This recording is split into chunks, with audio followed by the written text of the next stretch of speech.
Mauricio Laplaza, ¿cómo estás? ¿Cómo está? Muy buenas tardes. Liliana, Rodrigo, un gusto. Bueno, la idea Bueno, es que comentemos, estamos golpeados, ¿no? claro, la idea es comentar un poco sobre eso, sobre el tema político en general, esto queremos llamar la semana de la digestión de los resultados electorales y después alguito sobre el tema de la ley electoral que ha saltado ahora. Pero bueno, danos tu visión, danos el balance de Camino al Cambio, qué es lo que han estado hablando, cuál es la visión de ustedes sobre este momento político. Bueno, yo creo que es un momento político muy difícil para las fuerzas opositoras del MAS, para las fuerzas democráticas. Me parece que eh, nos equivocamos y sobre todo equivocaron los candidatos en toda la estrategia electoral, ¿no? En primer lugar, tuvimos un escenario electoral muy complicado, heredado sin haberle hecho los ajustes necesarios, ¿no? Padrón, circunscripciones, los mismos operadores del sistema electoral, una corte electoral elegida por el MAS, etcétera, etcétera. Eso no fue determinante, pero era un elemento sin duda que, sumado a la fecha un poco forzada de ir a elecciones en plena pandemia, nos mostraba un cuadro adverso en materia llamaremos así, de contexto electoral. Pero bueno, creo yo, el factor más importante que determinó esta derrota catastrófica en las urnas fue la gestión del gobierno de Yanine Áñez. Siento que Yanine Áñez hizo en un año lo que justamente no se podía hacer, no se debía hacer. En un año hizo una gestión de gobierno totalmente ineficaz, ineficiente, corrupta, y a eso le sumó una candidatura a media gestión que distorsionó totalmente el proceso de transición. Y consiguientemente el proceso de transición no solo que no cumplió sus metas, no cumplió las tareas, la misión histórica que tenía, sino que además generó una imagen en la opinión pública, en la gente, en la población, de que éramos más de lo mismo. Era, digamos, las fuerzas democráticas en el poder resultaban siendo casi lo mismo que el MAS, ¿no? Esa imagen de los respiradores, del sobreprecio en los respiradores, creo que fue la imagen que marcó un poco la tendencia de la opinión pública. Pero además, esta crisis generalizada, crisis económica, sanitaria, política, de gobernabilidad, obviamente que mostraba un escenario de incertidumbre, y mucha gente prefiere en un escenario de incertidumbre apostar más bien a su estabilidad o a la posibilidad de salir de esta situación de crisis. Y en eso creo que el eje la disyuntiva electoral ya dejó de ser si volvía el MAS o no volvía el MAS. Pasó a ser qué hacemos frente a la crisis. Y la gente interpretó que el MAS le ofrecía una mejor alternativa frente a la crisis. Entonces, yo creo que... Sí, adelante, Rodrigo. No, todo el discurso, todo el discurso estaba en todo el discurso giraba cómo hacemos que no gane el MAS, digamos, ¿no? De todos los partidos, además de la oposición. Así es, y el voto útil también estaba en base a eso. Eso, el exacto. Voto útil después se cae, ¿por qué? Porque la gente no está pensando en si vuelve o no vuelve el MAS. Al final Evo Morales ya no era candidato, sino la gente está pensando en cómo resolver su situación de sobrevivencia y de salud. Entonces, creo que el eje de la elección cambió, pero obviamente que también hay que mencionar como otro elemento la dispersión opositora, la candidatura de Carlos Mesa, que fue una candidatura, creo yo, que no aportó, no jaló, no enamoró a la gente.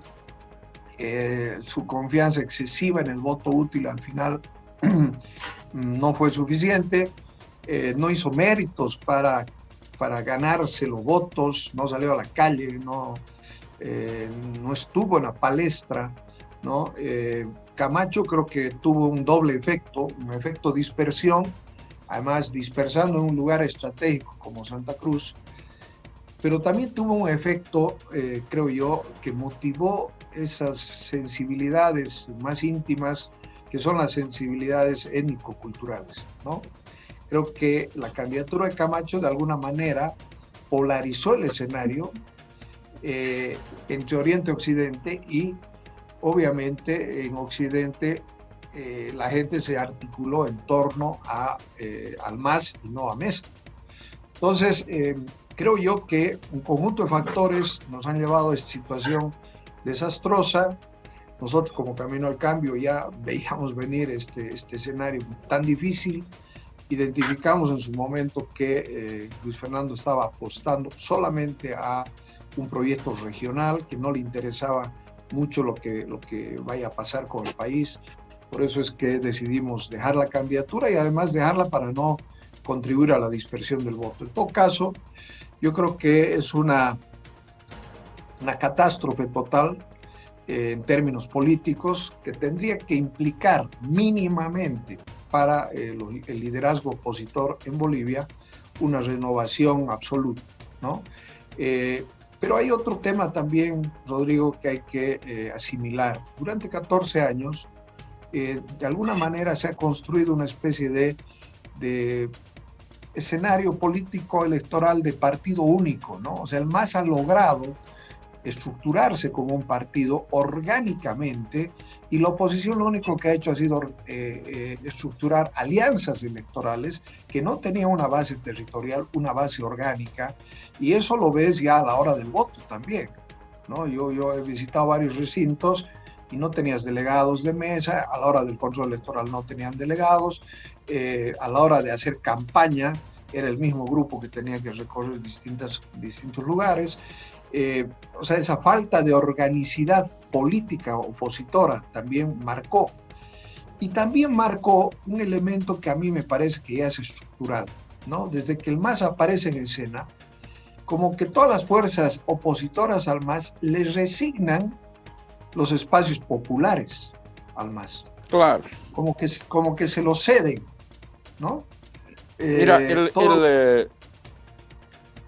Raúl Peñaranda, solo tú dices que tú lo conoces, que es un periodista muy conocido, exdirector de Página 7, de Página Cultural, un artículo también muy duro que escribe sobre este tema. Él dice: ni en Comunidad Ciudadana, ni en Creemos un solo rostro popular, campesino, indígena, todos rostros de clase media.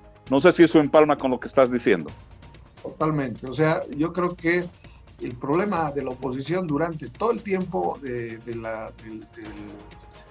los 14 años del MAS fue haberse divorciado completamente con los sectores populares, sectores que, creo yo, en buena parte están dispuestos a cambiar también su identificación política, pero nunca ha habido una contrarreferencia en estos sectores populares, ¿no? Este es un poco el escenario, Rodrigo, así lo vemos muy difícil la situación hacia adelante, un gobierno que, va a tener que administrar una crisis económica en gran medida generada por ellos, una crisis sanitaria y probablemente, la crisis política ahora ya va a reducir decibeles, y lo que tenemos en adelante es... yo creo un gran desafío por parte del movimiento al socialismo. O dejar que Evo Morales sea el que maneje el gobierno de acuerdo a su temperamento, a su forma de hacer política, o reconducir la gestión gubernamental hacia una gestión democrática, hacia una gestión respetuosa de los poderes del Estado, de la ley, de la Constitución. Y lo segundo, que es un gran desafío también para el MAS, es si es que está dispuesto a renovarse en términos de sus liderazgos, ¿no? El hecho que Arce haya sacado mayor votación que Evo Morales es una buena muestra de que la figura de Evo Morales estaba muy desgastada ya, ¿no? Su intento de la reelección creo que fue el elemento más desgastante. y ya la gente estaba cansada también de Evo Morales. Entonces, el MAS se enfrenta ante una disyuntiva interna, diría yo también, que tiene que ver con la renovación o no de sus cuadros, de sus líneas. Y está claro que en ese contexto, bueno, la oposición tiene que refundarse, repensarse desde lo más íntimo que son los liderazgos hasta su forma de hacer política y su forma de llegar a los sectores sociales. Ahora, sinceramente sobre eso, mira, parece una misión imposible, te lo digo, ¿no? Sí, a mí me ha sorprendido, te soy sincero para ir acabando este tema, me ha sorprendido la tosudez, ya no de Camacho, que como dices vos, a lo mejor tenía un proyecto regional y no nacional, ¿no es cierto? Que en todo caso le ha ido bien en Santa Cruz, en el resto del país no, evidentemente. Sino la tosudez de candidaturas como la de Tuto Quiroga o la de la propia Janine Áñez, que, seamos sinceros, se han bajado, pero se han bajado al último. Cuando ya las encuestas le daban a Tuto Quiroga 1%, 1.5% y a Janine Áñez en picada hacia abajo. Es decir, es como bajarte porque no te queda otra. Es decir, parece muy difícil eso que dices de que realmente hay una reconstitución, unión, etcétera, etcétera, o más aún que hay una discusión programática, en fin, ¿no?